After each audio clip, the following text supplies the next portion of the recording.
એક શિષ્ય એના ગુરુને ખૂબ માન આપતો. ગુરુ પણ શિષ્યને ખૂબ પ્રેમ કરતા.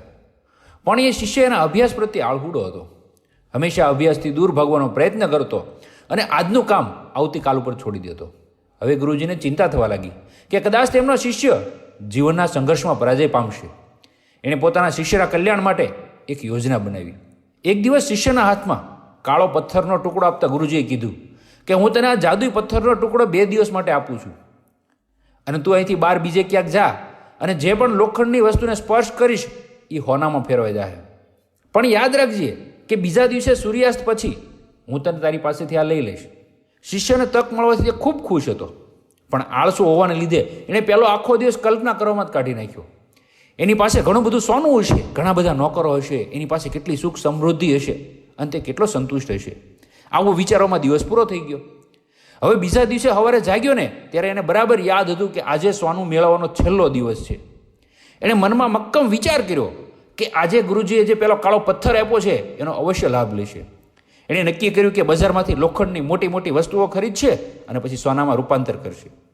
દિવસ ધીરે ધીરે વીતી રહ્યો હતો, પણ તે વિચારતો હતો કે હજી તો ઘણો સમય છે. તે બજારમાં ગમે ત્યારે જશે અને વસ્તુ ખરીદીને લેતો આવશે. એણે વિચાર્યું કે હવે જેમાં પછી જ બજારમાંથી વસ્તુની ખરીદી કરવા માટે જશે. પણ એને જેમાં પછી આરામ કરવાની એક આદત હતી અને તેણે ઊભા થઈને મહેનત કરવાને બદલે થોડીવાર આરામ કરવાનું વધારે સારું લાગ્યું.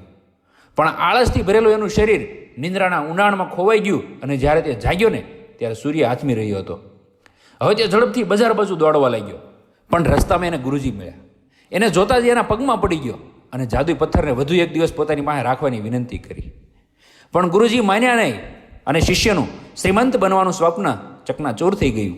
પરંતુ આ ઘટનાને કારણે શિષ્યને એક મહાન પાઠ શીખવા મળ્યો. એને એની આળસનો અફસોસ થવા લાગ્યો અને સમજી ગયો કે આળસ એના જીવન માટે એક શ્રાપ છે. તેણે પ્રતિજ્ઞા લીધી કે ફરી ક્યારેય કામ કરવામાં આળસ નહીં કરે અને સખત મહેનત કરશે.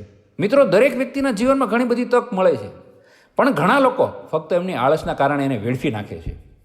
જો તમારે સફળ, સુખી, સમૃદ્ધ અને મહાન બનવું હોય ને તો આળસ અને વિલંબને છોડી દો.